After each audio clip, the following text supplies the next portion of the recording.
Clifton block 4 में board मुतासिर जेका नेंगरी है उनके इज्तमाही ज़्यादती जो निशानो बनायो वियो हो। उन केस के पुलिस 72 कलाकनि में ट्रेस कयो आहे। ॿ जेकी मरकज़ी जवाबदारी उन्हनि खे गिरफ़्तार कयो वियो। हिन वक़्तु असां सां कराची पुलिस चीफ जावेद आलम मोटो साहब गॾु आहिनि। असां इन्हनि खां पुछंदासीं त पुलिस कहिड़ा इन में एफर्ट्स वरिता, केतिरियूं टीमूं जेके आहिनि उहे जुड़ियूं वियूं हुयूं। सर, हीअ 72 कलाकनि में यकीनन पुलिस जी वॾी कामयाबी आहे, केस ट्रेस थियो आहे। केतिरियूं टीमूं जुड़ियूं वियूं हुयूं, किथे किथे छापा लॻा हुआ ऐं इन्हनि क्रिमिनल्स जे हवाले सां ॿुधाइजो, इन्हनि जो बैकग्राउंड छा आहे क्रिमिनल जो।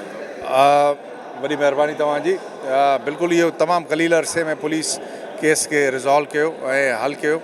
न सिर्फ़ु हल कयो, ट्रेस कयो, बल्कि क्रिमिनल्स असुल पकड़िया सभु जा सभु। सो इहा वॾी कामयाबी आहे मां सम्झां थो। इन जे करे हिननि खे इनाम ₹1,00,000 ऐं ॿियूं असनाद ॾिनियूं वेंदियूं। टीम बुनियादी तौर ते DIG साउथ खे डायरेक्शन मां ॾिनी, जंहिं टीम तश्कील ॾिनी, जंहिंमें SSP इन्वेस्टिगेशन जो अहम रोल रहियो, ज़ाहिदा परवीन साहिबा जो। ऐं इन सां गॾु टेक्निकल टीम जेका असांजी आहे, जेके उन जा वर्कर्स आहिनि, उन्हनि तमामु वॾी महिनत कई। CCTV फुटेज जे ज़रिए न सिर्फ़ु असां क्राइम इन गाॾीअ खे आइडेंटिफाई कयो, इन गाॾीअ जे मकीन जेके हलाइण वारा हुया उन्हनि खे अल्टीमेटली गिरफ़्तार कयो। हिकिड़ो कराची मां, साउथ जे मुख़्तलिफ़ इलाइक़नि में हू ड्राइवर जी हैसियत सां कमु कंदो हो डिफेंस में, उनखे असां गिरफ़्तार कयो ऐं उनजी पुछा ॻाछ खां बाद उनजी निशानदेही ते असां टंडो अलायार मां ॿिए ख़ालिद लुंड खे गिरफ़्तार कयो। सो ॿई criminals they are now behind the bars ऐं अल्लाह ताला वॾी कामयाबी ॾिनी आहे ऐं पुलिस तमामु प्रोएक्टिव एक्शन रहियो, जंहिंजी मां हिनखे शाबाशी बि ॾेई चुको।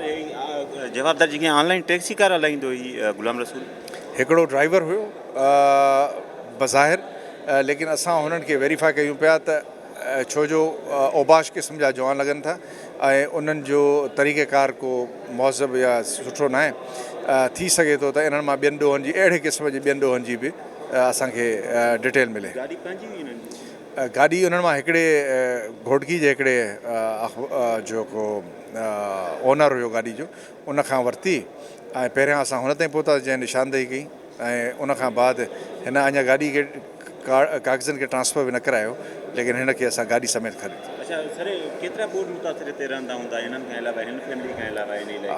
काफ़ी वॾी तादाद में रहनि था।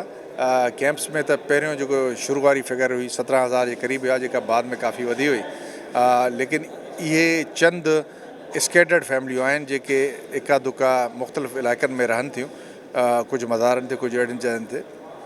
ऐं हिननि खे जेकॾहिं असां कैंप्स में पहुचायूं पिया था त वरी हीअ आमतौर ते वापसि अहिड़ियुनि जॻहियुनि ते अचनि था। जी हा, उन्हनि में कुझु जो पेशो इहो पिनण जो बि आहे बदकिस्मती सां, जंहिंजे करे इहे मसाइल हल थियनि पिया। हाणे चीज़ माशाल्लाह ॿिए ॾींहं में मेडिकल ट्रीटमेंट खां बाद हुनजी स्टेबल कंडीशन ई हाणे काफ़ी हद ताईं रिकवर करे चुकी आहे। बहरकैफ़ ट्रामा मां हू ऐं हुनजी फैमिली तमामु वॾो गुज़रिया आहिनि ऐं उन्हनि सां असांजी भरपूर हमदर्दी रही आहे ऐं हमेशह रहंदी। जी, thank U.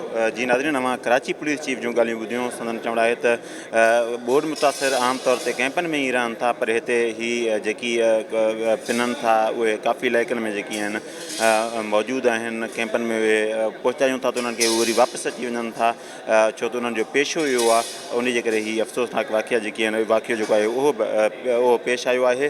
Karachi police chief police team जे लाइ इनाम जो बि ऐलान कयो आहे, छाकाणि त पुलिस हिन में एफर्ट्स करे 72 कलाकनि जे अंदरि ही केस जेको आहे उनखे ट्रेस कयो आहे। कराची पुलिस चीफ जो चवणु आहे त जवाबदार जेके आहिनि उहे इमदाद जो ॾटो ॾेई जेको नेंगरी खे कार में विहारे दो दरिया खणी विया ऐं उते उनखे इज्तमाही ज़्यादती जो निशानो बणायो ऐं वरी वापसि ॿीहर जेको आहे उनखे साॻी जाइ ते नेंगरी खे छॾे विया। कराची पुलिस चीफ जो चवणु आहे त जवाबदारनि खां वधीक पुछा ॻाछ जो जेको अमल आहे उहो जारी आहे। जी।